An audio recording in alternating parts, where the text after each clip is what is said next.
A lot of situations when it comes to burnout is actually about risk mitigation. So let's make sure that people have time to step back. Have we incorporated time for people to rest? There is this work-life balance, and a lot of that has to come from management and the culture that you impose, to say that it isn't an overwhelming thing that we do, that we encourage people to do other activities, that we put on other activities.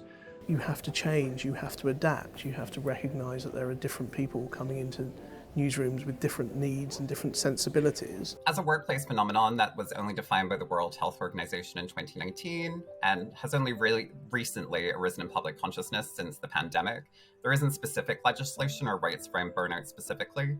However, all organisations across the UK have a statutory requirement to conduct a stress risk assessment, and that's part of their risk management approach. And that really sets out that all employers, all organisations need to protect their employees by preventing work-related stress. How can we run all our structures in a more intelligent way that can allow people to disconnect much better? Sure, that can be on putting out-of-office emails or notes on your emails when you're off, when you're taking a lunch break. There's a lot of small things you can do like that. But I think from an enterprise perspective, from a company perspective, it's about really thinking of your resource and really changing structures.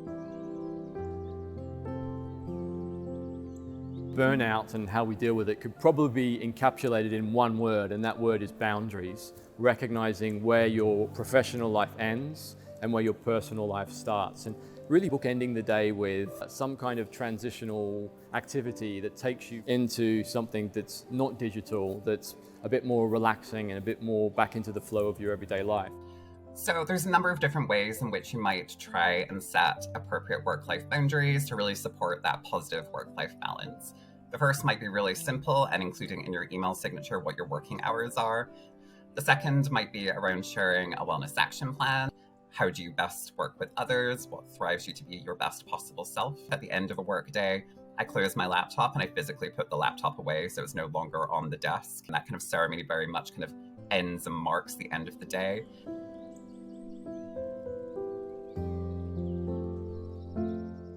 We were very active in setting up a specific system for Sky News staff where they could phone up and that they could access mental health support quickly. I'm really proud of what we did there.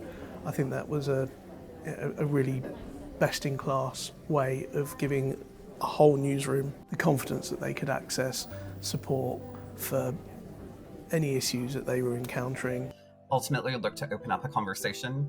Try to find a quiet, confidential space and ask them simply how they're doing. You might need to ask them more than once, but let them know what you've observed, that you're worried about them, and that you're available if they need someone to talk to, or if they need any help in finding support themselves. You might look to signpost someone to their employee assistance program if you have one within your newsroom.